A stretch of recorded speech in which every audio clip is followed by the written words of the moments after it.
What's going on, everybody? Welcome to another Whiskey Web and Whatnot, another live one from the Multnomah Whiskey Library with several Ember friends from EmberConf, and your hosts, as normal, Robbie the Wagner and Chuck.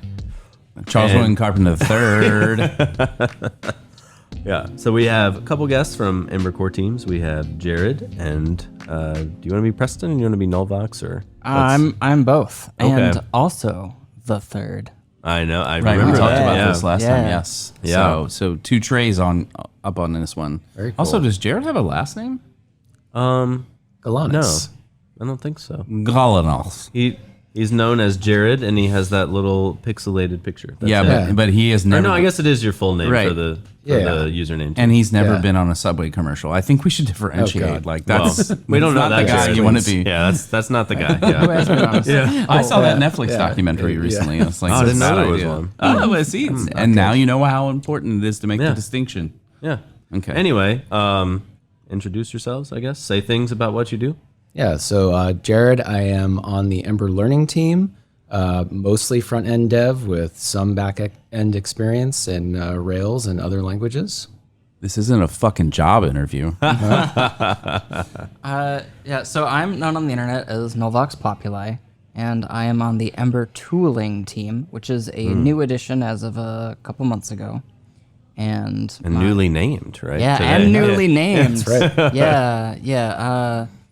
There will be a merger happening, announced tomorrow, I think. Well, Yeah. Or when probably you're in the hearing this past. many weeks ago. Yeah, it's a misnomer that this is labeled as a live show because it comes out 2 weeks from now. Yeah. It's live in that the guests are here with us. Yeah, not I do that like- you are and- hearing it live. Yeah, the in-person thing. We'll work with our marketing department on that. Yeah. But yeah, I also have done full stack stuff. I like to dabble in all of the front end just 'cause it's good to be informed, you know? Yeah. Gotta know what we're up against. Oh, yeah. What you're up against. We're up against a battle lot, of yes. us versus them. Yeah. Wait until analog comes out. You're fucked. No, I'm just kidding. I don't know that much about it. All right. Should we talk about whiskey? Yeah. Tell us about the whiskey, Chuck. Well, dear listener, today we're having the Willet Straight Rye Whiskey. It is their own distillate. It is the 3-year, 110 proof. Yeah, that's all I got to say about it. We don't know anything about mash bills because when we do quote unquote live shows, Straight we rye don't look means it up. just rye, right? Yeah, we I guess know so. that? Yeah, Yeah. yeah. So But see, I knew. well, sometimes it's like, isn't there sometimes like a different variants of rye or like some of this, some of that? Yeah. Like anyway, an fuck it. heirloom rye. I do remember those. Right, yeah. Those were different. I don't know. Fuck it. Ooh, it's got kind of a sweet smell to me. Now I have had this, but I haven't actually. We haven't had it on the show, and definitely haven't tried to think about it in a descriptive way. Yeah. I don't know if it's just me getting ready to be back in the room and have some donuts, but it kind of smells like donuts to me. Oh, see, I get more of a floral. Yeah, I think I would agree more floral than donuts, but I think throughout the night, I think So close, though. I think I finally know what rice smells like. Okay. I'm not a whiskey person. Yeah. But I think I'm correlating smells to descriptors. Yeah, and that's really all it is. You just Yeah. try to find things that seem familiar, associate it with what you're getting here, because obviously none of that shit is in here, right? There's no RC Cola in a whiskey. There's no flowers added to the mash bill at all, and Yeah, I'm definitely closer to Robbie. I think I smell caramel in here a little bit. Yeah, like a lot of sweetness. Yeah. Yeah. all right. Well, I'm gonna give it a little taste. I like that this doesn't aggressively attack the throat. That's usually like some heat in the high alcohol, and for 110, if you're not getting like a ton of the quote unquote hug, so it's just the thing. The Kentucky hug is a little burn in your throat. That got vegetal for me tasting it. It like flipped from the smell. Yeah, Yeah. well, yeah, that's so often that is the case that you get pick up yeah. notes in the smell, and then you get nothing of that on the palate. Yeah.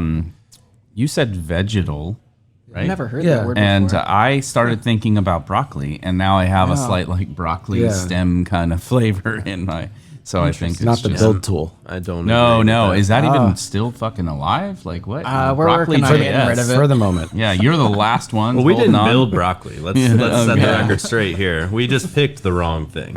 at the time. Yeah, but there wasn't a better choice at the time, really. I think it was marketed a little rough. Like it was kind of supposed to be the React of the file system, but with a lack of adoption and marketing, that never took off. Yeah, And it's an interesting thing that happens sometimes. Adoption isn't always based purely on better. And better, I guess, is subjective. So when I take like subjectivity out of it, it's just like solving a particular problem in a way that is more efficient, if efficiency is your goal, right? Like that's not always the thing, because I think objectively a lot of people can say there's lots of different times where React wasn't necessarily the better choice, but it was chosen for reasons outside of like technical feasibility and more about skill scoping on a team, or ability to hire into a team, or having applied it one place, just apply it to the other place because, we already went down that path. Why would you think about something else? Yeah. We had a decent amount of that at National Geographic. Like, we came from a Backbone Marionette applications, and then I deployed the first React component there, but it was just like a login, you had like a Django site serving up stuff, and then it would load React, and then it would be reactive to logging on. And that's pretty cool. That's not a whole application. I mean, how it was intended to be. Right. We had Angular 1 and desperately tried to remove ourselves from that. But I think, Angular 2 just ended up being like, it's a new thing. And if it's a new thing, is it still this thing? There was a lot more money in Angular 1. There were a lot of dollar signs there. Oh, That's almost like a not wrong. Anyway, we should probably go back to rating this whiskey. Before we get Yes. too far We down started that. talking about technology. And Yeah, jumping ahead. I love technology. Preston you was may telling me he notice if likes you've my watched singing the voice. past two of these that they've all been at the same place, and we are many whiskeys in at this point. So Right. all formalities out the window. That's definitely the reason why I started singing. Yeah. Yeah. I don't usually do that on the Hey, first this whiskey. will be karaoke night. Let's put a pin in that. Yeah. We'll take that one offline. Yeah. Anyway, so how do we start this? I would like Go to with the invite guests, one. or- I would invite at least one of our guests to rate first. So, guys, I know you've heard this spiel more than once this evening, but I'm going to go ahead and give it for dear listener, which is we use a tentacle rating system, 1 through 8 tentacles, because we follow the way of the octopus. 1 being horrible, although I've allowed a few listeners to add a 0 because do we are 0. coders, whatever. 0-based indexing. 0 to 8. Yeah, that's a sad octopus, but 0 is horrible, and you're going to go and vomit to get this out of your system. 8 being amazing. This is the thing that you will drink that gets you drunk and is alcohol with other adults. Don't give this to children. 4 being just fine. It's like middle of the road. Yeah, I think so. I've had this whiskey before, this rye before, so it's a little bit of a cheat, but and I enjoy it. So I go into it knowing that it's definitely, I think it's definitely a 6 or a 7 for me. Okay. Yeah. Yeah, nice. What is this, a baseline to other ryes or just? Yeah, I think so. Okay. I mean, I think it stacks up to some of the other ones we've talked about in the past, like Sagamore. Yeah. Excellent. Yeah. Preston? Yeah, so I am not a whiskey person, and most of the whiskey I've had throughout my whole life, I think, was tonight. And We're winning. We're correcting Preston. yeah, so 10 times more whiskey today than the rest of his life. throughout all of the whiskeys I've had today, and then the whiskey I had last time I was on the show, I think I would also rank this a 6. Like, I would have it again. It isn't, like I mentioned, that it doesn't burn a whole lot in my throat, and that's not a feeling I enjoy, the throat burn. So I like that it's a little more subtle, and the flavor I think is kind of like okay. So that's why I'm not like giving it greater rating. Yeah. But, Yeah, but makes yeah, sense. yeah, I'd have it again. Yeah. It's got to taste good. I mean, otherwise that would be just, I don't know, masochistic, but. Yeah, yeah, like Starbucks. Yeah. Hard agree there. Yeah. That can be some whatnot. Yeah. Oh yeah, There you go. I like coffee. I like Willet quite a bit. There's not a lot of things they do wrong. I mean, obviously some better than others for me personally. I love when they first came out with this rye of their own distillate, and they were labeling it a 2-year, and it was definitely punching above their weight. I think as each edition comes out, when they do 3 and 4 years, it just kind of gets better and better for me. This has some robust, like citrusy bits to it, kind of some like leafy bits, a little floral, and has some of the spice that we look for in a rye. Like if I'm grabbing a rye, I want it to taste like a rye. Otherwise, I'll pick a different kind of thing. Yep. So for me, like this is a strong 7. This is a good 7. I don't know. I think it's because we're always afraid to pick 8s. Like I love this. I get it all the time. You have to leave some room. I'm a little annoyed as the price keeps going up and up. Like I know I used to get this regularly for like $45-50, and now it seems like it's $75-80 a bottle. Yeah. God knows what we've paid $45-50 for this. For a 2-ounce pour. Exactly. So it's like you know, Other people think it's good. but yeah, and there's a lot of demand, and it keeps happening, and good for them. You know, I wish them success. I hate people who will buy like 8 bottles of this and sit it in a bunker in the fucking basement. But outside of that, like, You know, doomsday prepping. they're doomsday prepping with alcohol. So what are you gonna just drink yourself to death? Like, good luck. I'm gonna stab you and take your whiskey. So it's good that they buy them all up, because then one person just has to be overcome and you take their whiskey. Yeah. Good point. So anyway, solid 7 for me. Yeah. For me, I think it has a lot of the same classic notes we do like from Sagamore, and it just feels like a rye. Like it's very standard's not the right word, because it's like good. It's not like middle of the road, but it hits all the notes. It's I think we rate the Sagamores around a 7 though. So with that in mind, I'm gonna have to say like 6.5. Like Just because. Sagamore is the gold standard. I will not rate anything above it. Just give it an 8. Like then. this? No, Or give Sagamore an Well, 8. we should retroactively or try some other Sagamores and give them 8s, and then I can start giving these 7s. But with that, around a 6.5 or 7. Yeah, It's pretty damn good. yeah, it's pretty good. It's whiskey. It's big like whiskey, and I don't know why I'm like, no, so much. I can make this whiskey in my backyard and all that. Yeah. Well, I actually have a lot of distilling equipment, but I haven't ever used it. Oh, There's some whatnot Yeah. for you. yeah. Yep. You don't want to break the law, and I say, let's break it. Wait, Yeah. what law? That You can't. Like need making license. whiskey is a felony. What? Bootlegging. But it's called bootleg. But you can make as much wine and beer as you want. Yeah. But they're afraid that you'll blow yourself up or like Which could drink the happen. poisonous might. part of the like the heads and distillate. tails. Yeah. Yep. Which I get. Like I understand. Listen, you could be the Kennedys. The Kennedys built their dynasty on bootlegging whiskey during Prohibition. Is that right? Have you ever seen the Correct. cartoon Clone High? No. So it's not a kid's cartoon, but Oh, well, that automatically disqualifies it. Well, 80% of my it's TV Paw time Patrol? is... Yeah, Paw Patrol. Paw Patrol? the whole concept is that like I think these scientists created important people throughout history through cloning, and they remade the Kennedys. And there's this like recurring phrase throughout the show where it's just like nothing bad ever happens to the Kennedys because they don't know. Yeah.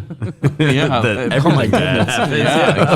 That's true. I mean, Yeah, they're young and naive. Yes. That's funny. Yeah. But because of all of the illegal things they've done is why a lot of them have bad things happen. I guess it could be. Yeah. I mean, their involvement with the mafia and like all kinds all kinds of things. Yeah. Is this like a drunk history or? Am I on the wrong show? It has turned into that. Yeah. Okay. Let's skip anyway. the Ember talk. We're not here for Ember. We're not. Yeah, we're just gonna skip that. Wait. Well, I mean, that is history too, isn't it? No. No. Ember's the underdog. Yes. Yeah. How is it the Perpetual. underdog that's been around like almost the longest? Well, But it's always been second to like when Angular was really popular. It Yeah. was second most yeah, popular. Google Right. backing Angular made Ember the underdog, and then React came out, and then everyone was like, hey, I only have one concept to learn. This is great. Right. And but I think we're at least gonna get on people's radar. That's the goal Yeah. for me. I think my personal goal. Okay, so at least for me personally, that's like one of the key items that I think. Okay, let's do some hot takes Okay, because you guys deserve hot takes, and I don't should, want to steal yeah. that from you. I got. You've been waiting in Yeah. the hot seat Let's do it. for a while. Yeah. I don't think that we were doing hot takes yet when we did your first episode. So yeah, we'll just start from the top for both of you can answer, I guess. Inferred types or explicit types? For me, I have to go with explicit. I don't like to. I know it like creates a lot of boilerplate, but I also don't like to try to, sit and stare too hard and figure out what the code is doing. I'd rather just have it explicitly typed and be able to read it pretty clearly. Okay, that's fair. All right, yeah. For me, so my primary persona as a TypeScript author is that of a library developer. So for that, I like explicit types around the public API boundary, because that keeps me honest. That allows me to manage Semver where TypeScript, the language, does not adhere to Semver. But for apps, I think implicit types can be very powerful because you get all the IntelliSense benefits, you get the inline docs in your editor. Though in apps, a lot of apps have like a utils directory that is like kind of like a library sort of thing. So then you could still just like choose to do explicit types around those boundaries as well. I guess in short, depends on use case. Depends. We love it. Depends. Yeah, and we hear that a lot from like people writing libraries. Is like you want to be for sure that the thing I'm shipping to the user works the way I wanted it to work. I don't want it to get inferred wrong or whatever. So yeah, that makes sense. Yeah. Also, semver-ts.org if you want to see how TypeScript and Semver work together. Interesting. Don't they just not do anything at all with Semver? Or Well, TypeScript, the language, doesn't, but as a library author, you can opt into a way of managing your public types with semantic versioning so that as TypeScript, the language, tries to break your stuff, you can widen your types on your public type boundaries and kind of ease the upgrade path for your consumers. Gotcha. Tailwind or vanilla CSS. You first, Preston. Okay. So again, it depends.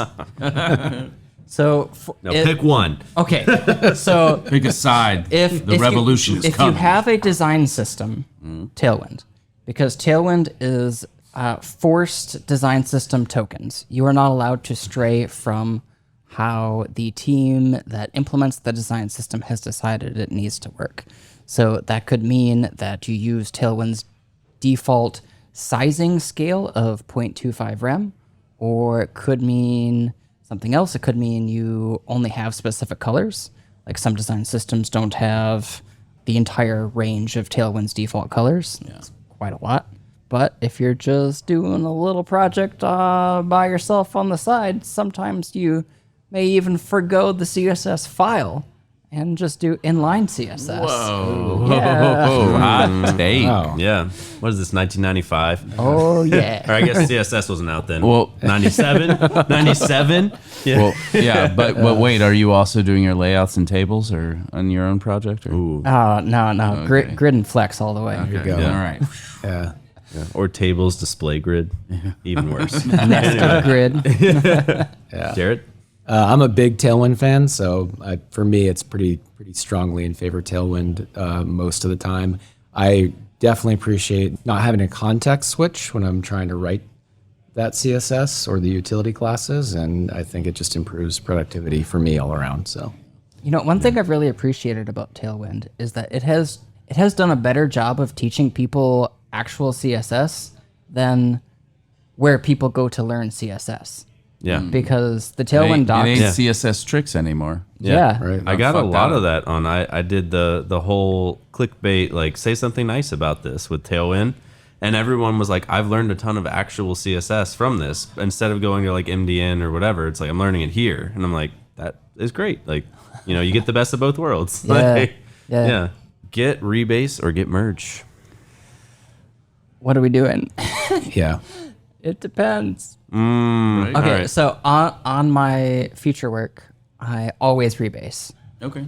Even if someone ahead of me has totally screwed up the files I'm working on, I'll rebase. And if it's so bad, I'll just look at my PR, see what the diff is, choose the upstream copy of the file, and then copy my changes back in. Yeah. It's just Done like, that. I cannot handle how merge into my feature branch makes my own Git history. Like I just can't figure it out. Yeah. So I don't love it either. Yeah. yeah. For me, I can't remember the last time I actually did a merge. It's almost always rebase, and I'm the same way. If I have to, I'll just copy the changes back in. If there's too many commits or things are just too cluttered, it's But if it's going into main, I don't think I care. Well, you do get that extra, like, you merged this commit, which is my big pet peeve about it.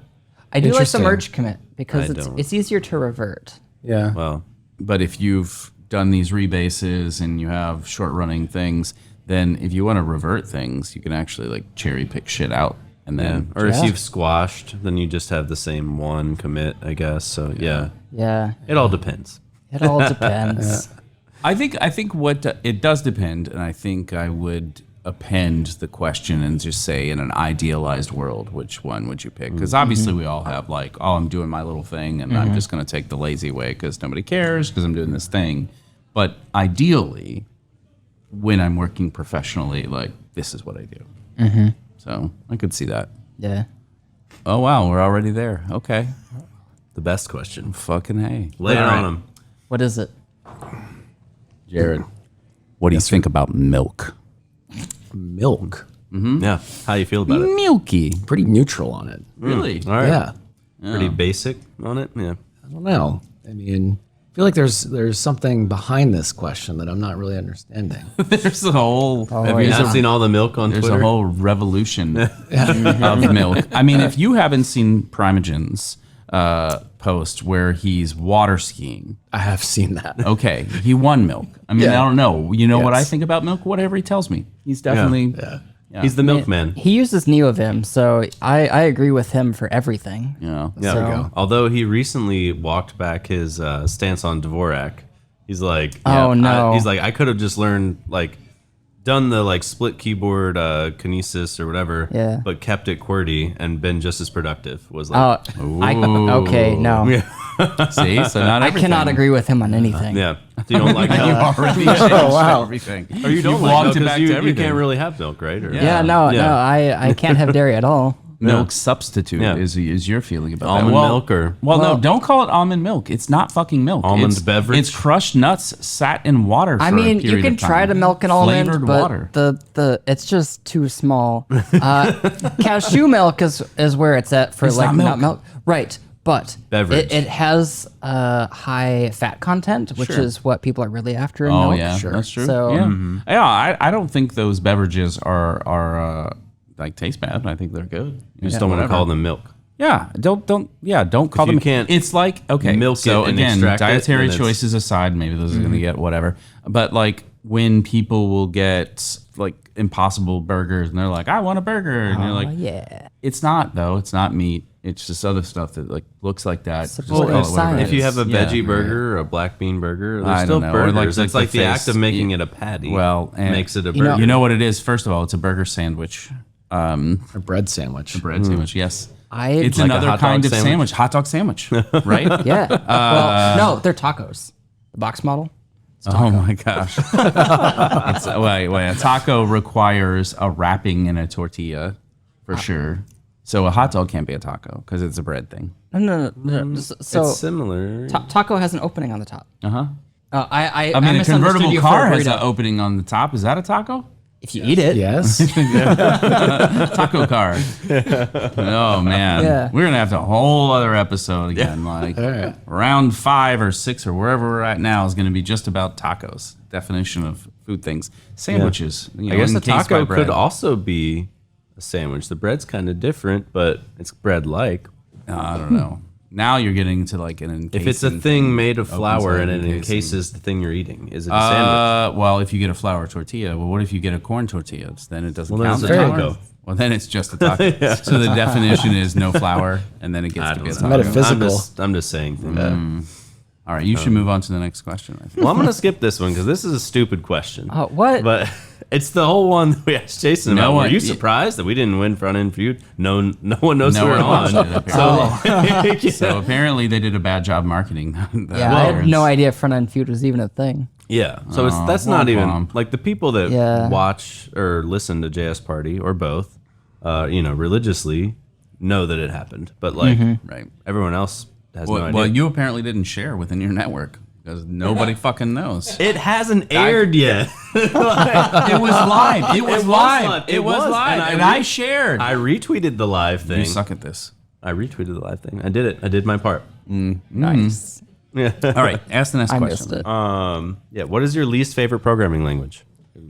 Okay, I've been thinking about this all night. And Yeah, it because has you been- knew it was coming. It has been It's so not hard. an esoteric one Yeah. that no one's heard Not of, like like AGL? TCL. It's not that hard for me. SMA, TK. Yeah. What is it for you? So it's not even really an indictment of the language itself, but PHP trying to have any sort of like decent REPL experience and like debugging in it has been terrible in my Interesting. experience. Yeah. So I actually don't mind the language otherwise, but it's been one of the most frustrating languages to work in because of that for me. Okay. Okay. Yeah. Fair enough. Yeah. I've been kind of stuck deciding between two, and that is C or Python. And Whoa. Yeah. Really? I enjoyed Python. Yeah. See, so I hate Python so much that I forget it exists, and even Right. answering that question. Based on brackets. Based completely on brackets, you know? And Snake Case, hate them both. well, it's just like Python is so popular. Everyone uses it, but like its APIs are so C based. And then like so I learned Python in college, and it was all like, oh, you can do all this object and class based stuff with it. But after learning F# and how F# handles the integration with ASP.NET and how they kind of like fake like instances and classes and F# to support ASP.NET, Python felt like a lie. So not only is Python's APIs too C-like, it just feels like I've been deceived my whole life. Well, I hate to break it to you, as you move through this life, you're gonna find more and more everything's a lie. No. Yeah, the cake is a lie, even. Cake? Does anyone get that reference? Oh, No. that was from Portal. Portal. Yeah. Yeah, anyway. It's been a while. Yeah. Womp, womp. Yeah, so we There's a are reason why here- I'm the funny one. Yeah, we're not listening to you right now. So we are here for EmberConf. So yeah. let's talk about Ember. Polaris is coming out, and tell us about hotness and reasons why we care. Like, what's going on in Ember these days? Yeah, so Polaris is the named next edition of Ember, and an edition is kind of like the missing piece of semantic versioning, where like semantic versioning is more concerned about API changes where you have like bug fixes, features, and like breaking things. But like additions are the whole cohesive story around how you use those different features together and then can cohesively build your app in a way that makes sense. So like in the React world, maybe this would be like moving from class-based components to function-based components with hooks. If React, well, no, I think React did do that in a non-breaking version. If they had updated their docs at the same time, instead of waiting 3 years to update their docs, they could have released that as an addition and be like, this is the hooks function-based version of React, and this is how we want you to write React now. And it's non-breaking, so you can keep your class components and do your function hook components at the same time, and then gradually migrate. And you don't need to rewrite your app. So that's the whole main focus of additions. And then for Ember, where that comes in, is Ember is trying to get rid of most of its old tooling that it needed from way back in 2010 before any good tooling existed, and move towards Vite. And Vite allows us to do a lot of good things. If you're familiar with other ecosystems, it's just like ESM by default. You can easily get route splitting. You have 300 millisecond startup time. It's great. It opens up a lot. It's got a good plugin ecosystem. It's great. And that Ember's focus is getting towards that. A lot of the design changes in Ember are based around what is needed to get to that goal. Yeah. Yeah, and Vite is S tier from the State of JS survey. Oh, yeah. So, Right. like, It's good stuff. people, there are a few things that everyone universally likes, and Vite is one of them. So, like, we're on the right path with that. Yeah, it's exciting to see Ember moving towards just being able to use standardized build systems that are used widely throughout JavaScript and not having a bespoke build system any longer. Yeah. One thing that excites me about the moving to Vite is, in part, the story that's really hard to tell, which is that Ember has committed itself to providing upgrade paths for apps that have been around for the past 7 years and will exist or are starting just now for the next 7 years. So, like, unlike Angular, where people are stuck on each major version, which happens maybe slightly more often It's than every once few a year. weeks. Yeah. Oh. Like, They they're release a on lot of Angular versions. 16 now. So, Yeah. yeah. Or But- between 1 and 2, where it was just a wholesale. Yeah. Yeah. That was like the Yeah, I mean, they've Ember gotten better. 113. Yeah. Yeah, they've definitely been way better. I remember circling back around and coming back around version 9, and I was like, "Oh wow, this feels like something else." And They now should they're- just This not is call almost it usable. Don't Yeah. call it Angular anymore because I think that turns people off. And now they're adopting signals. They're thinking about getting rid of their attribute-based control flow, which I hate, Yeah. and is one of the things I really love about Ember is that its control flow is block-based. So if We you have use- signals before they were cool. yeah, yeah, But I think okay, so you're starting to bubble up the excitement and discuss particular things that I think that will address the challenges in the story around Ember that people. I mean, obviously, it's not a surprise to anyone at this table, but like haven't used it myself in quite some time. Not really involved in the ecosystem. Don't no problems with it or whatever else. It's just career directions take you Yeah. other places. But Sure. but when you have those conversations with folks who have used it or have not used it and just haven't kind of taken a look again, they feel like it's antiquated in ways. And I think like build system is Yeah. one big thing that is a bridge too far to regress back into. Having been someone in the Ember ecosystem for a while and then kind of out of it and having those discussions there, and I think like there's this this ideal or perception, some true, some not, that it is dated and kind of stuck in a particular zone, which I think works just fine. Like there's like you said, you go back 7 years and you can have applications that work fine. And the point is that it meets the business objectives. So you don't need to shift just because somebody else had a cooler thing they wanted to work on. Yeah. But I think there's a potential there. So some of the gates that would stop people would be around like a build system. What else do you think? And this is that getting to the question now.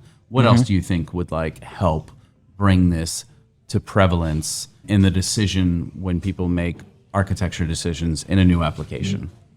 So I think if someone really wants to have their app or know that their app is going to work just fine like a decade in the future, and if they can know there's a blessed migration path to get from where they left their project to where it will be in 10 years, like if they can know for certain that they will not be left in the dark, that is a reason to choose Ember. And I think the fact that Ember is moving towards all these modern things that people are used to and expect shows that the people working on Ember, and I'm not just saying this because I work on Ember, but like there's a lot of passion I see from other people working on Ember that they care. They want to meet people where they are at, what they expect. So people expect that they can choose Vite because Vite is awesome. So Ember needs to work with Vite. And the fact it hasn't is like, a little unfortunate due to circumstance, partly due to COVID and like burnout and all that stuff from various people. But like, it's getting work done. And that's just really exciting. There's another project coming out of it, which is a rival to Signals, Starbeam. That is like another thing that can be really good for companies to think about adopting, because companies like to mitigate risk. And if they can implement the bulk of their application in a way that is transferable between Ember, React, Svelte, Vue, Preact, you name it, that's just like a lot less rewriting they would have to do, worst case scenario. Right. I'm not betting on the worst case scenario because I want to see Ember succeed. Not that I want Ember to be my identity, but I think it has some good qualities that other frameworks maybe don't appreciate. And there are some concepts and reactive primitives that I think the other frameworks could learn from and adopt and kind of make everyone's ecosystem better overall. Right. Yeah, and in some cases already have learned from, some of the. Well, definitely has happened in the past. Right. Absolutely. They're right. Like Ember CLI informing the Angular CLI, and like the router informing. Exactly, nested routing. Right. Yes. Well, and those are past successes though, and you can't lean on those forever. I do think the composability play is good and bad. I mean, I think that Ember was supposed to be the framework where you don't have to think about those things, right? Like, because it's the decisions are made for you across the board. And it's kind of like, I've said it various times around, like, that's what made Next palatable to me in a similar way, is that a lot of decisions were made for me. Just follow the right pattern, the happy path along the way. So then, so there's some trade-offs in that sense. Yeah. It's like saying, okay, if you love Vite, great. You come in, familiar tools. You don't have to learn everything over. Here's signals. You heard signals are great. We're doing a signal-like thing. I know that Yehuda is working on that across, there's React support. There's other support there. So that's kind of a nice, like, plus two is like, oh, we have signals. And if you decide you need to go away, you're not abandoning. It's not all or nothing. Yeah. It almost feels like it's delivering on the promise that Glimmer had, though. So, Yeah. well, I think it was like the last EmberConf I attended it was 3-4 years ago, something like that, and Glimmer was like all the shit. I remember Glimmer came out, it must have been longer because I was still in DC. Glimmer came out and it's like this singular layer. 2018.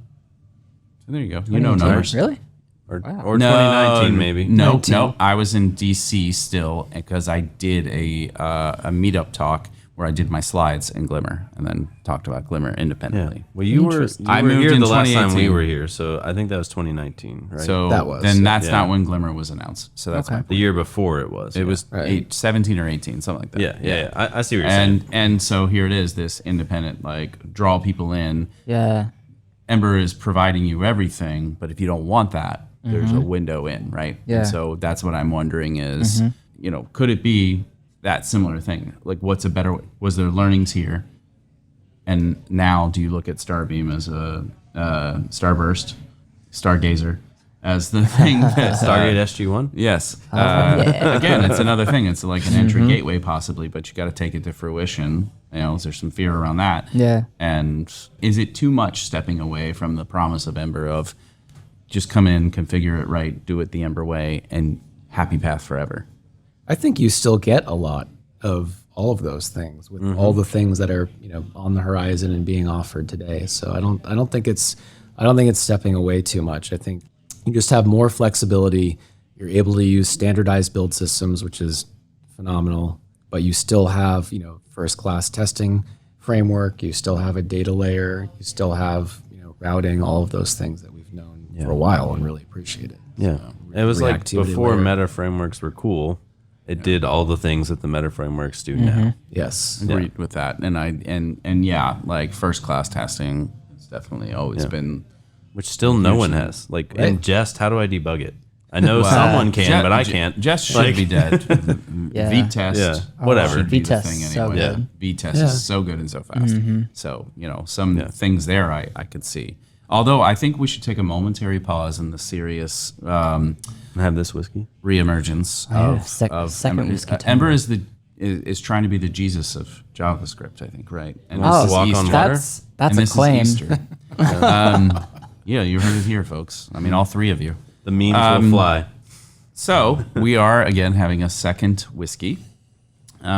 It's because Robbie has a drinking problem. I don't know what's going on. It's me, not Chuck. Yeah, it's not me. Okay, so I love this. Coming back to at least a classic for me personally, and I'm sad and ashamed at the whiskey world that this isn't available more often. So this is a Four Roses single barrel, barrel strength, and they had come out with a series of whiskeys where they were experimenting with variations in the mash bill, and they gave them these like random letter bits, and I think this one was OBSF. I don't recall what that really gets, but I've smelled it, and I am getting a bit of spice and a bit of floral. Well, I can tell you what I'm getting, and it's very specific. Oh shit! Well, wait a second. Let me first say, so it's 61.2% alcohol, so it is a hot one. Hot one. As I mentioned, it is barrel strength, so this is just how the angels intended it, and I'm going with some sort of religious theme for this show. Apologies. Know nothing else about it, but I recall on the menu, these are 9 to 10 years too, so they got a decent age to them. Usually 9 is about my max, give or take, from a bourbon. Diminishing Otherwise, returns. it just starts to get like real spicy, real woody, and just like bleh. I don't know. I just don't like my bourbons that way. So, So if you kind of don't put your nose fully in it, you get like a little sniff. I smell zebra gum, What is that? fruit stripe. fruit stripe. Yeah. Oh. Yeah. I was like, it wasn't called that, but it had a zebra Whatever it mascot. is. Yeah, fruit stripe. And the stuff I thought was so cool, and they had like great marketing, and they like chew And the it, flavor goes and then- away in 3 and- seconds. Yes. Yeah. Right? Like I It's like, always this felt is so the best thing I've robbed. ever. Oh, yeah. Oh, another piece. Oh, Mom, can I get another pack? No. Yeah, yeah. Okay. But I get a little hint of that. You smell that? I don't even remember what that shit tasted like. That's how quickly it went through my life. Yeah. But My brain went right back to it. I do get kind of a It's very different if you go. taffy. Like I actually, Yeah, that's I similar. smell Yeah. a taffy. Yeah, like a little bit of sea salt taffy. Does this pick up my smell noises? What flavor of taffy? I'm seeing reds. Cherry or hold strawberry? on. Where's the Ouija board take me? My relationship with flavor notes is non-existent.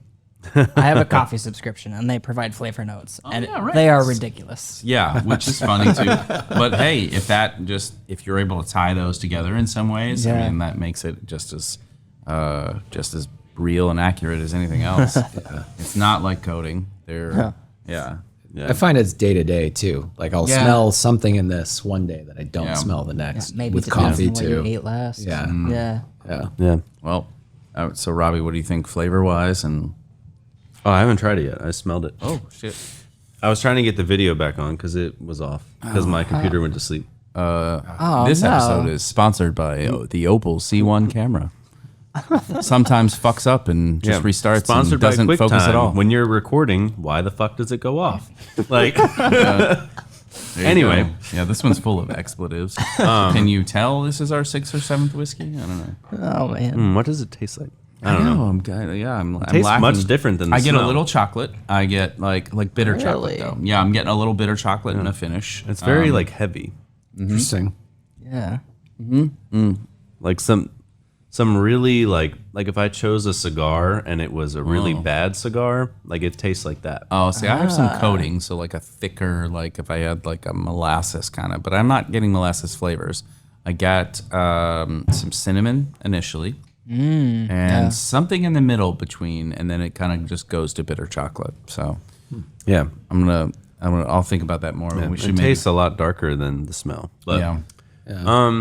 overall, it's pretty good. It's not my favorite. I would maybe give it like 5.5. Okay. So, dear listener, as earlier, remember we talked about tentacles, 0 to 8 tentacles, and 5.5. somehow he is a half tentacle.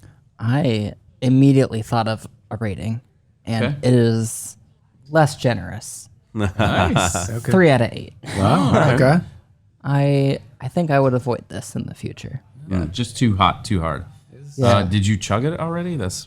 Yeah, it's gone. Well, I was gonna say add some water, see what happens. But Yeah, hey, I you know. should do that. Yeah. Where did I the would water like go? to do that as well. I think. Oh, there's the water.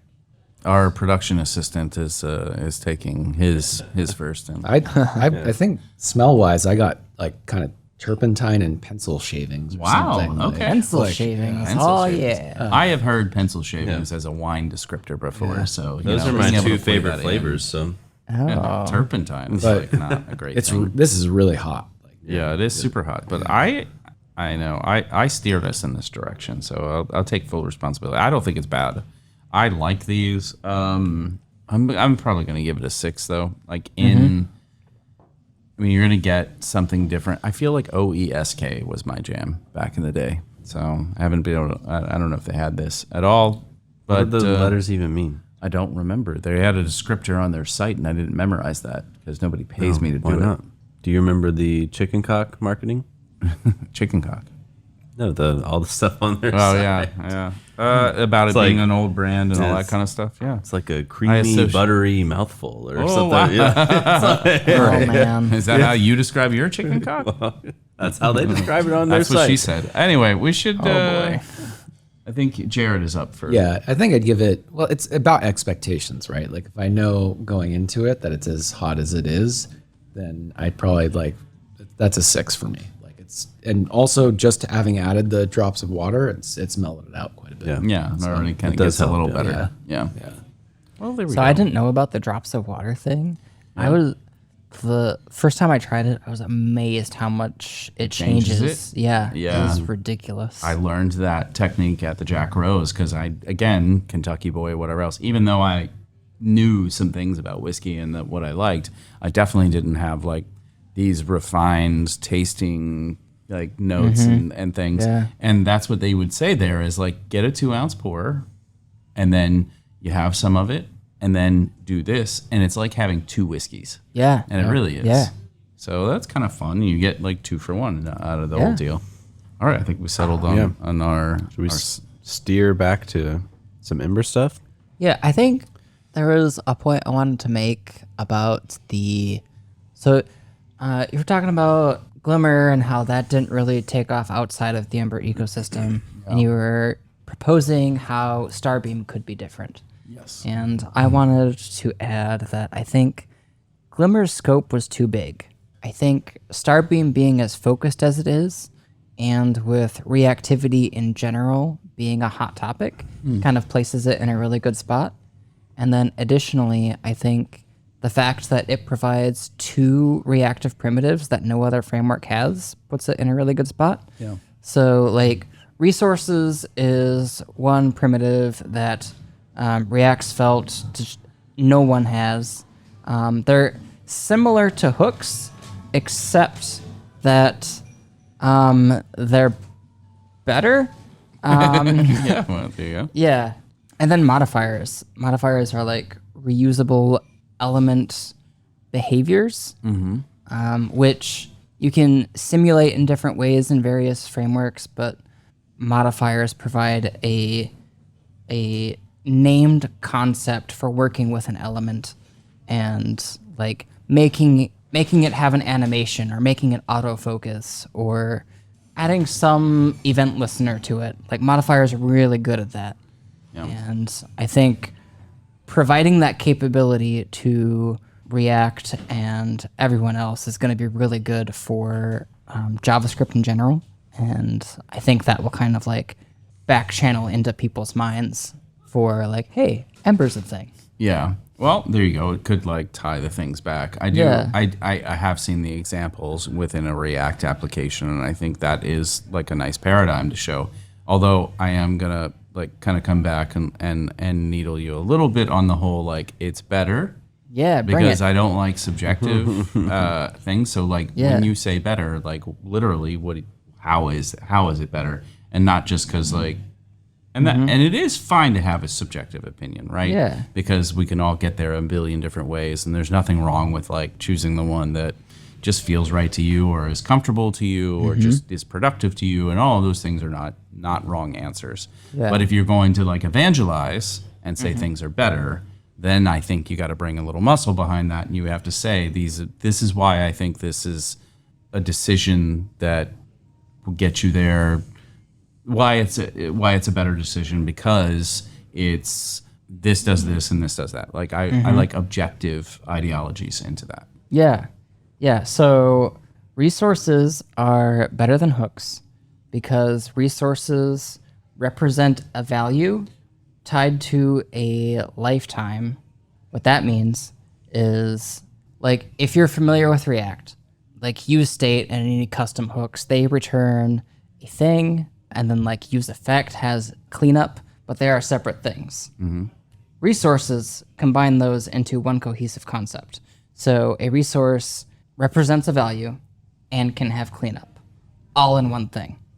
And you fully subscribe to the pattern of derived data, which gets you out of the useEffect problem that many React devs find themselves in, where they're like using useEffect way too much, when if they just think about the whole reactivity paradigm a little bit differently, they can have a more performant app by deriving their data rather than reproducing it in additional renders via effects. Right. Resources kind of like shove you into that derived data pattern and then give you that cleanup behavior when you need it. So like if you need to get rid of an interval, close a WebSocket, abort a fetch, anything, that tool is there for you. Right. Yeah. No, that's good. I appreciate that. And I know that you have the to be clear, I also know that you have the context, like that you haven't only worked in Ember for the last 10 years or something like that. Like you've built who's real-life done apps that? and like you have done that. You have done that mostly. Yeah. Unless Tailwind gives you an easy, template. Yeah, that's or something, JavaScript, and then, right? Yeah. Tailwind. I think the story around its interoperability with the other frameworks, though, is also a huge differentiator between what Glimmer was trying to do, which is really just break out the rendering layer. Yeah. Like showing that we could do that too, that it is just a component of all these tools that you're provided anyway. Yeah. And this, whether you like it, more or not, it gives people a chance to kind of see how reactivity is different in a system like Ember. Yeah. And start. Yeah. And I agree with that. And I think that it is kind of apples and oranges. I really was like taking it from the context of marketing, essentially, which was let's talk about this thing coming out of this ecosystem, and then it fizzled. But it was just the underlayer. This other thing is actually a real tool you could apply across projects. Right? Yeah, speaking of marketing, that is something like the Ember ecosystem as a whole has not been great at. The whole evangelism of the framework and the tools and patterns within. And I think it's interesting how, at least from my perspective as an observer of tech Twitter, people in the React ecosystem are perfectly fine with half-baked things and are just like willing to try an idea and then run with it in their production code. Server components. Whereas in Ember, people will not touch something unless it is like the blessed, like this is, quote, the Ember trademark, you do it, trademark. Yeah. And there's just like a lot less willingness to experiment, which is an and interesting bad. challenge to overcome. Yeah. Well, because you got burned so much in the past of like, Yeah. I'm going to do this thing that's different. And then the like conventions went, no, you're not. Yeah. So then you went, oh, crap. So Yeah. people are scared that will happen and they just don't try. Yeah. It's really important when a framework has conventions that there is an easy and clear communicative way to escape those conventions. So like React has succeeded in this a lot where Well, hold on. React or Next? well, I was about to talk about routing, so who knows? Okay. There's no routing in React. Yes. Yeah, there isn't. Next. So Well, I think it's more Next because I think mean- Next had conventions that they're now. I mean, like escaping. as a community. Yeah, Like for a little bit there was React Router. I mean, it's still there. Yeah. Yeah, well, yeah, It's just still called there. Remix now. Yeah. Yeah. I was gonna say Kent might feel otherwise, even though he's not employed there. Yeah. I don't know what he's doing. Yeah, but like they had conventions, and people, some people didn't want any of those conventions, and they did their own thing, and then the escape hatches were there to do it, Yeah. and that made people feel empowered, and that's what kept things going. That's true. That's true. Yeah. I just want to be told what to do. I don't Yeah. need to do fancy other stuff. I like fancy stuff. That's why you got married. Well, So you'd be told what to do. Oh, Well, that can get cut out. stereotypes. Like, be quiet, all of you. So if you use Ember and you like it, it's your community, your framework. The core team meetings are generally open. You're welcome to and we encourage people to come and attend. I can speak for the learning team meetings. We love for people in the community to come and attend the meetings and participate wherever they can. We need help, and we certainly would appreciate it. Yeah, and the community is very welcoming, as opposed to many other communities where they don't help you. It's easy to become a contributor. Well, easy is relative, but you know what I mean. Yeah. I want to say same call out for the tooling team. I personally have subscribed to every Ember repo, so I get all of the emails, all of the GitHub notifications. So if you ask a question and I happen to know something about your question, I may answer. I'm going to start just putting random issues up. Yeah. Is this taco a sandwich? Is this taco a sandwich? I will answer. Speaking of, I think this is on brand. Does this support? Can you use Bun? Is Bun stable? Isn't Bun only for React?